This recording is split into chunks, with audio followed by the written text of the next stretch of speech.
वर्षभर टिकणारे पोह्याचे पापड अगदी तिप्पट फुलणारे असे जर तुम्हाला करायचं असेल तर हा व्हिडिओ तुमच्यासाठी। त्यासाठी इथे मी अर्धा किलो जाडे पोहे म्हणजेच कांदे पोहे घेतलेले आहेत। पहा अशा पद्धतीचे त्याला स्वच्छ चाळून घ्यायचं आणि थोडे थोडे पोहे करून आपल्याला भाजून घ्यायचं आहे। तर या ठिकाणी पोह्याचं प्रमाण एकदा जास्त घ्यायचं नाही आणि थोडे थोडे करूनच भाजायचं, म्हणजे सगळं छान व्यवस्थित भाजल्या जाते। छान कुरकुरीत होईपर्यंत आपल्याला भाजून घ्यायचं आहे।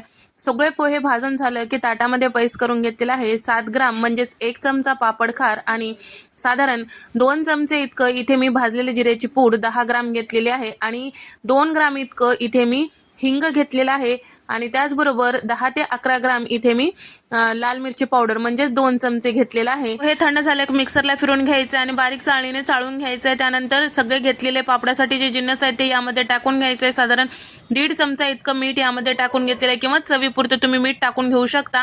त्यानंतर हे पीठ आपलं तयार झालेलं आहे। यापैकी 2 कप इतकं इथे मी पीठ घेतलेलं आहे आणि 4 कप इतकं पाणी घेतलेलं आहे, म्हणजे पीठ जेवढं आहे त्याच्या दुप्पट पाणी।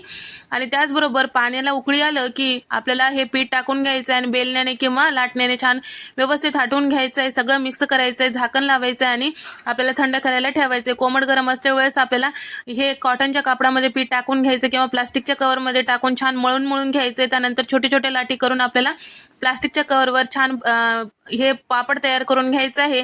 तर या ठिकाणी मी व्हिडिओमध्ये दाखवल्याप्रमाणे तुम्ही पापड करू शकता किंवा एखाद्या पुरी प्रेसवर सुद्धा तुम्ही हे पापड करू शकता। तर सुरुवातीलाच आपल्याला थोडंसं तेल लावायचं, प्रत्येक वेळेस तेल लावायचं नाही। अगदी सहजपणे हे पापड तयार होतात आणि फॅन खाली आपल्याला हे वाळू घालायचं आहे। याच्या कडा थोड्याशा मोकळ्या झालं की आपल्याला पलटून घ्यायचं आहे। दोन्ही साईडला छान सुकलं की उन्हामध्ये 1 ते 2 दिवस आपल्याला हे वाळून घ्यायचं आहे। त्यानंतर छान कडकडीत तेलामध्ये तळून घ्यायचं आहे। मस्त आपले पोह्याचे पापड तयार होतात। तर याच पद्धतीने शिल्लक राहिलेले सुद्धा पोह्याचे पापड तयार करू। वाळवण्याचे कुठलेही पदार्थ थोडंच तरी ऊन देणं गरजेचं आहे। फॅन खाली जरी सुकून घेतलं तरी साधारण 1-2-3 तासासाठी तरी याला उन्हामध्ये ठेवणं गरजेचं आहे। आणि त्याचबरोबर तळते वेळेस कडकडीत तेलात तळायचं। पूर्ण रेसिपी चॅनलवर अपलोड आहे, तुम्ही जाऊन पाहू शकता।